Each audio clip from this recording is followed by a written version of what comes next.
न पेक्षा तुमच्या सचिवांनी दिलेलं पत्र, या पत्राचं तुम्ही स्वतः अभ्यास आणि वाचन करावं। तुम्ही आक्रमक नेते आहात, तुम्ही कुठेतरी तुम्हाला शांत बसवण्यासाठी उद्धव ठाकरेंनी विरोधी पक्ष नेतेपदासाठीचं तुमचं पत्र दिलंय। वेळ पडल्यास तुमचं नाव घेणार नाही असं उद्धव सामंत म्हणाले। ती वेळ पडल्यास माझं नाव घेणं की न घेणं, परंतु सरकारनं स्वतःचं काम तर करावं, विरोधी पक्ष नेतेपदाची निवड तर लावावी। त्यामुळं उद्धव साहेब माझं नाव घेतील की अन्य कोणाचं नाव घेतील तो आमचा अंतर्गत प्रश्न आहे।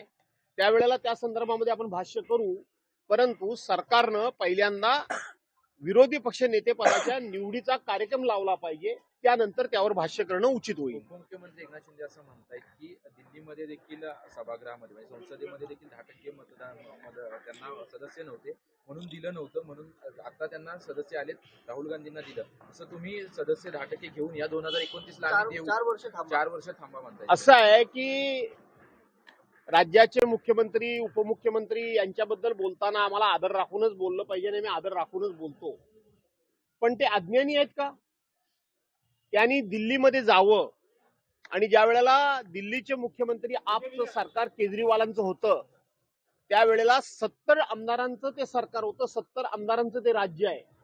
त्या 70 आमदारांपैकी 67 आमदार हे आप पक्षाचे, आम आदमी पक्षाचे, केजरीवालांचे होते 67 आमदार, आणि भाजपाचे फक्त 3 होते।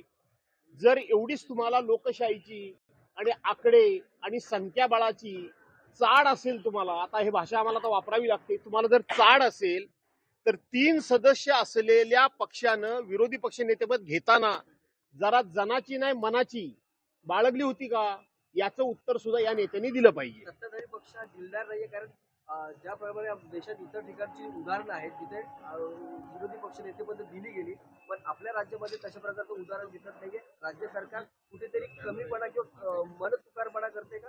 असं नाही, राज्य सरकार कमीपणा नाही, राज्य सरकार कोत्या बुद्धीचं आहे, राज्य सरकार हे दुष्ट बुद्धीचं आहे। घेताना तुम्हाला सदस्य संख्या आठवत नाही, देताना तुम्हाला सदस्य संख्या आठवते। देशातलं लांबचं कशाला उदाहरण, भाजपाचंच दिल्लीचं उदाहरण मी दिलंय ना इतर पक्षांचं देण्यापेक्षा।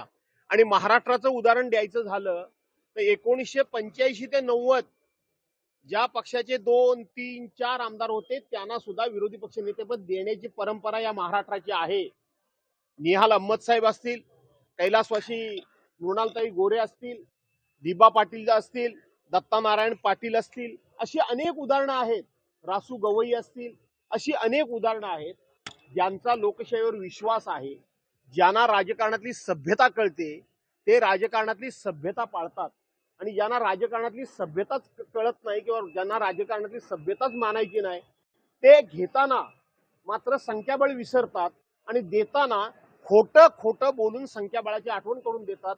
यांच्याबद्दल आता फार काही प्रश्न विचारू नका, दुसरा प्रश्न काय असला विचारा। मला माफ करावं अशी इच्छा आमदार निलेश राणे यांनी व्यक्त केली आहे। काय? भास्कर जाधव यांनी मला माफ करावं अशी इच्छा आमदार निलेश राणे यांनी व्यक्त केली। सकाळच देवादिकाचं, साधू संतांचं, चांगल्या माणसांची नावं घ्यायची असतात। पुढं मुख्यमंत्र्यांनी काल एक माहिती दिली की जे शक्ती विधेयक 2021-22 साली आलं होतं, एक शक्ती विधेयक आम्ही केंद्राकडे पाठवलं, परंतु केंद्रानं नाकारलंय। त्यांचं असं म्हणणं आहे की काही बदल जे आहे ते स्वतः केंद्र करणार आहे, आम्हाला काही सुचवले आहे, त्याच्यामुळे शक्ती विधेयक नाकारलंय।